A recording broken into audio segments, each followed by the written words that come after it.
storm, riders on the storm. Into this house we're born, into this world we're thrown, like a dog without a bone, an actor out alone, riders on the storm. There's a killer on the road, his brain is squirming like a toad. Take a long holiday, let your children play. You're listening to Art Bell, Somewhere in Time. Tonight featuring a replay of Coast to Coast AM from October 18th, 2001. More powerful than the atomic bomb, the hydrogen bomb, maybe so. Maybe so. I've seen it work again and again and again. Now Princeton's doing the real work, and we've got about another 2 minutes to do this. And again, the easy way to do this, and it really is easy if you want to be part of this experiment, it's your last opportunity. During the next 2 minutes of commercials, simply close your eyes. Imagine that white flickering stuff on the screen with no antenna connected. Then imagine over Princeton, New Jersey, over the campus of Princeton, all of a sudden that white noise going away and becoming a solid color, any color of your choice, but solid, non-random. Make all that, drive with your brain, drive that randomness away and produce a solid color. Drive that randomness away. Picture it happening in your mind and make it solid. That's very non-random, folks, and that should drive their needles right off the chart. So, beginning right now, do it one last time, and then we are done for tonight.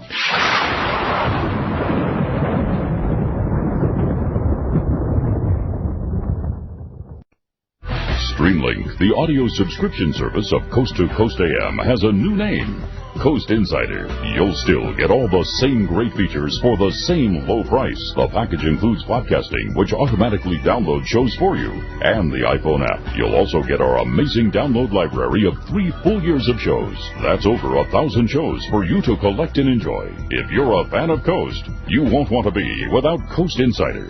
Visit coasttocoastam.com to sign up. Looking for the truth? You'll find it on Coast to Coast AM with George Norrie.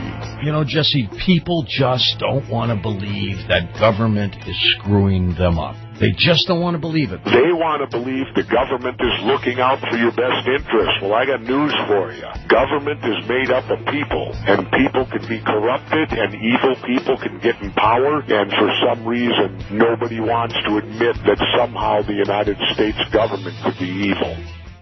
Now we take you back to the night of October 18th, 2001, on Art Bell, Somewhere in Time.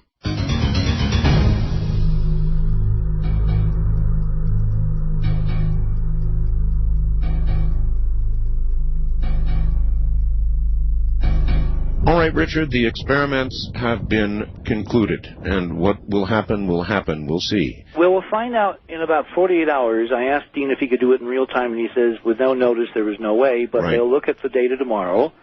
It'll take them probably a day to really crunch the numbers, and unless there's some really wow signals, which who knows, there might be. By the way, I found out what PAIR means. What does it mean? Princeton Engineering Anomalies Research, Department of Engineering, Princeton University. Okay. Just want to get that in because these people are doing some phenomenal stuff.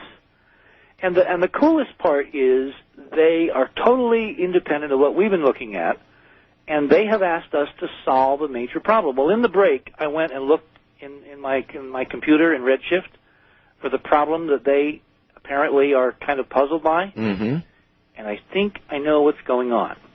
Let's hear it. Well, I don't want to. That's not protocol. I told them I would tell them first. So as soon as I tell them, then I can tell everybody else. All right. But I think in the let me just give you a hint. I really hate secrets. I know you do. It looks celestial, and this is what the HD model has said. In other words, because of the way this physics works, because of the way you open these doorways between dimensions, so information can be communicated between one mind or another, or one group of people and another, or one machine and another. you have to have the right geometry with these spinning objects in this thing we call the solar system. And this geometry replicates on a series of cycles, be they a month, a few years, decades, centuries, whatever. You have these repeating cycles. Everybody knows about the sunspot cycle. Everybody knows the moon goes around the Earth in about 1 month. Suppose I were to cut through it for a second, and I were to say that I've been talking to somebody I respect recently, who has told me, oh my God, Art, Sitchin was right. Okay. In what respect? That there is going to be... There's going to be something that Father Martin talked about with regard to 3 days and night, or three days of darkness, that there's going to be some information soon regarding a celestial body. Yes. And in the last part of the conversation, he said, oh my God, Sitchin is right. I'll have more on this. Talk about keeping secrets. But I just wonder if that resonates with anything that you're thinking. Well, it would if it's a rather massive object that twirls through the solar system once every X number of years, well, and then replicates a set of geometric configurations with the ordinary members of the solar system that we all know and love so well. Yes. In other words, what I've said from the get-go is we kind of figured out the baseline of HD physics, hyperdimensional physics, is that this works in a series of windows. People have said to me, well, why would NASA be doing things when Sirius is at 19.5 and 33 are on the horizon? And the answer is that there's no real physical effect from that configuration. What it is an historical, symbolic memory of the fact that there is a real physics based on real alignments, which works, which creates certain conditions that you can measure, that can literally alter reality. Now, up until a couple weeks ago, before I learned the Princeton guys, I only knew this as a theoretical possibility. Now that we've got real data and they have offered to match their data against our windows, I mean, this is pretty heavyweight stuff. Real university scientists, real computers, real academics, real work, real thinking, and we'll have some wondrous correlations that will blow their minds and other people's minds, because we now believe we understand the configurations that actually work, that mean something, that are not just symbolic. A lot of the stuff that you and I have talked about over the years, Art, in terms of NASA doing things, launching things, or flying by when these things were at certain angles, is strictly symbolic. It's almost like a shorthand. It's almost like a code. You know, we're all very concerned now that bin Laden is going to give us all codes through appearing on television, on CNN. Well, this is a real code, and it's right in front of us, and only a very few people know how to figure it out because the basis of this has been lost in the mists of history.